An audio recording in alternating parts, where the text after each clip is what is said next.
भोजन आप बनाकर लेकर गए हो, कोई पकवान आप बनाकर लेकर गए हो, कोई फल लेकर गए हो, यदि शिवलिंग पर वो पकवान, वो मिठाई, वो फल टच हो गया तो वो खाने के योग्य नहीं रहता। वो घर पर लेकर मत आना, मंदिर में ही छोड़कर। यदि भोजन, पकवान, मिठाई, शिवलिंग यहां पर है और भोजन का भोग तुमने इतनी दूर से लगाया है, फल इतनी दूर रखा है, वो शिवलिंग पर टच नहीं करा गया है, तो उस प्रसाद को, उस फल को आप पा सकते हो, उसको खा सकते हो। पर जो शिवलिंग पर टच हो गया फिर वो केवल नंदी, श्रृंगी, भृंगी, प्रेतों का, भूतों का, आहूतों का भाग होता है।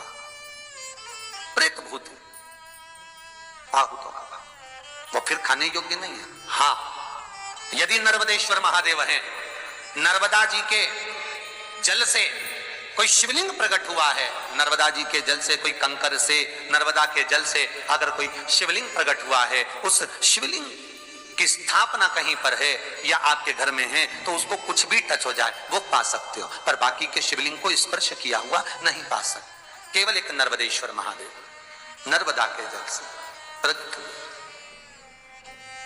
कई लोग पूछते हैं ये सांप है कौन, ये सर्प है कौन, तो उसको बताओ ये भगवान शंकर के गले में जो एक सांप पड़ा हुआ है ये भगवान विष्णु हैं।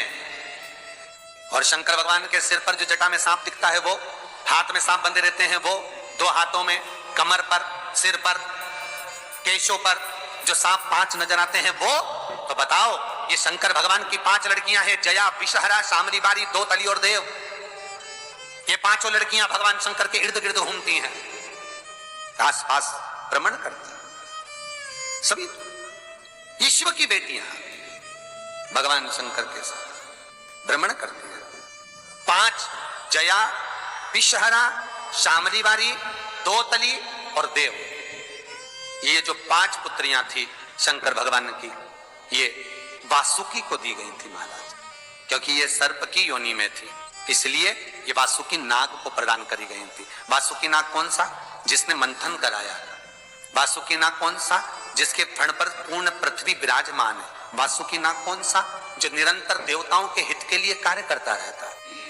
एक पान के पत्ते के ऊपर, मात्र पान जानते हो, वो खाने वाला जो पान करता है उसका पत्ता, पान के पत्ते के ऊपर जो चंदन से शंकर के नाम, पार्वती का नाम और ब्रह्माणी सरस्वती का नाम लेकर शिव को समर्पित कर दे महाराज, उसकी भी तिथि बताइए, बड़ी सुंदर है। जब रवि का पुष्य योग पड़े, रवि पुष्य नक्षत्र हो, रवि का पुष्य योग पड़े, उस समय पान के पत्ते पर चंदन से शंकर, पार्वती और सरस्वती का स्मरण कर कर जो शिवलिंग के ऊपर उस पान के पत्ते को चढ़ाकर 5 बेलपत्र, 3 समी पत्र समर्पित कर देते हैं, उस बच्चे से चढ़वा देते हैं, वो बच्चा कभी पढ़ने में कमजोर नहीं होता, विद्या में बढ़ता ही बढ़ता है।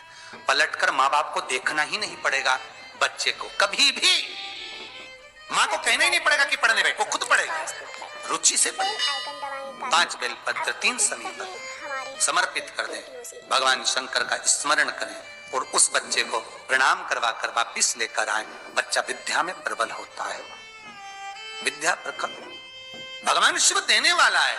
सरस्वती को स्वर बोधे। शिव महापुराण की कथा, लिंग पुराण की कथा, विष्णु पुराण की कथा, पद्म पुराण की कथा कहती है कि किसी वृक्ष के नीचे, जिन वृक्षों का गुणगान हमारे शास्त्र करते हैं, जिन वृक्षों का गुणगान हमारी पुराणे करती हैं, उन वृक्ष के नीचे अगर एक मंत्र का मनका भी फेरा जाए तो उसका पुण्य 1000 गुना प्राप्त हो जाता है, आप रूप प्राप्त होता है अपने आप जिस पुण्य को करना चाहते। मेरा बहुत निवेदन है महाराज, बहुत प्रयास करा करो, प्रयास करना। अगर हाथ के मनके की माला भी नहीं हो और किसी पीपल के पेड़ के नीचे 15 मिनट बैठने का मौका मिल गया, आंवले के वृक्ष के नीचे 5 मिनट बैठने का मौका मिल गया, किसी आंवले के वृक्ष के नीचे 5 मिनट बैठे हो, ओम नमो नारायण का मंत्र का स्मरण कर लो, ओम नमो भगवते वासुदेवाय का जाप कर लो, बस उसका फल 1000 गुना प्राप्त हो जाता है। शमी के पेड़ के नीचे बैठे हो, श्री शिवाय नमस्तुभ्यम का जाप करिए, 54 गुना फल मिलेगा, 1000 गुना फल। बेलपत्री के पेड़ के नीचे गए हो, ओम नमः शिवाय ओम का जाप करिए, फल मिलेगा। उस फल को हमें पाना है। कई लोग कहते हैं महाराज हम पूजन बहुत करते हैं, हम पाठ करते हैं, हम अर्चना करते हैं, हम व्रत रखते हैं, हम उपासना करते हैं, हम दान करते हैं, हम पुण्य करते हैं, हम सत्कर्म करते हैं, उसके बाद भी दुख क्यों है? हम पूजन तो कर रहे हैं। आपके पेट में दर्द हुआ, मान लो आपके सिर में दर्द हुआ, अब सिर में दर्द हुआ तो आपने गोली तो खाई, एनासिन भी खाई, क्रोसिन भी खाई, डिस्प्रिन भी खाई, कॉम्बिफ्लेम भी खाई, ना जाने कहां की गोलियां खा गए। सिर में दर्द था और 4-5 तरह की गोली खा गए। तुमने जब तो गोली खा ली और गोली खाने के बाद तुम्हें थोड़ा सा असर भी हो गया, पर इतनी गोलियां जो खाई है तो बाद में रिएक्शन तो करेगी, कुछ तकलीफ तो देगी, कुछ गर्मी तो करेगी, बीपी शुगर ऊंचा नीचा कर सकती है, आपने पाई। उसी तरह मंत्र, माला, पाठ, जब अनुष्ठान फल कब देते हैं और फल कब नहीं देते, ये शिव महापुराण की उमा संहिता कह रही है। शिव महापुराण का उमा खंड, पार्वती खंड को अच्छे से पढ़िए तो उसमें बताया है, उसमें वर्णन किया है। हम पाठ करने बैठे, इतनी बड़ी पोथी लेके लोग बैठ जाते हैं, पहले राम रक्षा स्तोत्र पढ़ लिए, फिर ये पढ़ लिए, गीता जी का अध्याय पढ़ लिया, ये पढ़ लिया, ये चालीसा, दुर्गा चालीसा, शिव चालीसा, तांडव, ये वो, ये मंत्र जप लो, वो मंत्र जप लो, फिर कोई महाराज बता गया वो मंत्र जप लो, फिर कोई महाराज बता गया वो मंत्र जप लो, ये वाला देवता ला के अलमारी में रख लो। इतनी बड़ी पूजन की अलमारी, बस इतनी बड़ी, ज्यादा से ज्यादा होगी तो इतना बड़ा पूजन का घर, कमरा, उसमें इतना सारा देवता। रामेश्वर गई तो उनको ले आई, जगन्नाथ जी गई तो उनको ले आई, द्वारका गई तो उनको ले आई, वृंदावन गई तो उनको ले आई, महाकालेश्वर गई तो उनको ले आई, सारा देवी देवता वहीं बैठा, पितृदेव, ये देव, कुल देवी, शंख देव, घंटी देव, दिया देव, सब उसी में, गणेश जी, शंकर जी, हनुमान जी, राम जी, सब भरा पड़ा। और पूजन करने सुबह से आई, सुबह से इतनी सी शक्कर लाई कटोरी में, इतनी सी शक्कर कटोरी में, भगवान को नहला धुला के कटोरी धर दी।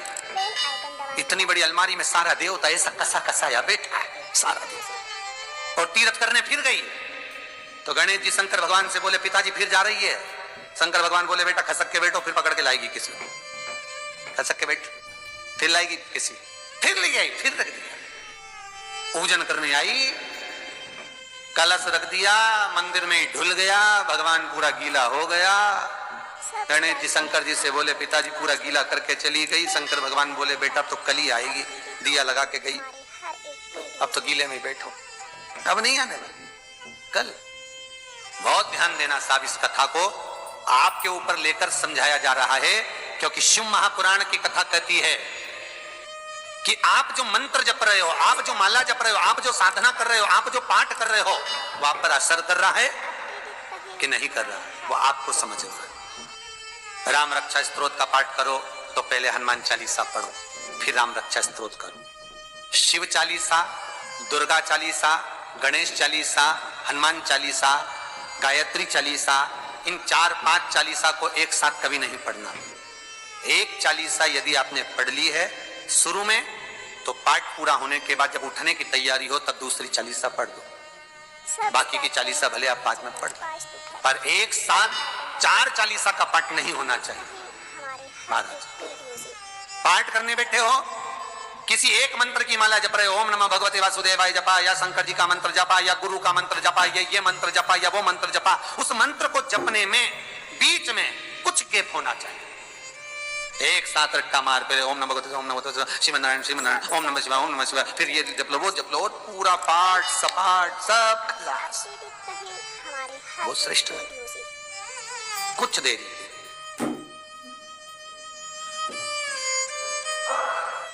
और निवेदन करूंगा, फिर पार्थिव शिवलिंग का निर्माण कर कर जो पूजन करते हैं उनसे निवेदन है, रात्रि भर शंकर का शिवलिंग, पार्थिव शिवलिंग रात भर मत रखिए। कई माताओं को फुर्सत नहीं मिलती, अभिषेक करवा लेते हैं घर में, कई ब्राह्मण लोग अभिषेक करवा देते हैं, पूजन करवा देते हैं, और शंकर भगवान रात भर बैठे रहते हैं।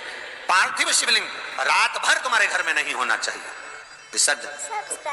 केवल एक हड़ताली का तीज का दिन ऐसा होता है जिस दिन पार्थिव शिवलिंग रात भर पूजा जाता है, रात पार्थिव। तो ब्राह्मण श्वेत मट्टी का, क्षत्रिय लाल मट्टी का, वैश्य पीली मट्टी का और शूद्र काली मिट्टी का शिवलिंग का निर्माण करे। रात भर शिवलिंग को ना रखे, शंकर भगवान के प्रसाद को रात भर नहीं रखना, कहीं शिव मंदिर में गए और प्रसाद मिला भी है आपको, वैसे तो शंकर जी के मंदिर में प्रसाद नहीं मिलता। क्यों? तो लिंग पुराण के अंदर और शिव महापुराण के अंदर वर्णन किया गया कि भगवान शंकर ने नंदी को वचन दिया था, सुनो नंदी। शंकर भगवान से नंदी कहता है हमारा भरण पोषण कैसे हो? शंकर भगवान कहते हैं नंदी, मेरे शिवलिंग पर यदि कई लोगों को थोड़ा ध्यान दीजिएगा, बहुत कथा पर बहुत ध्यान देना। शिव महापुराण की कथा है, बार बार ऐसी कथा नहीं मिल सकती आपको। सुनोगे आप अपनी जगह पर, बहुत वक्ता हैं, बहुत प्रेम से बांचते हैं, पर जो कथा रस तत्व से आपको मिल जाए उस श्री शिवाय नमस्तुभ्यं।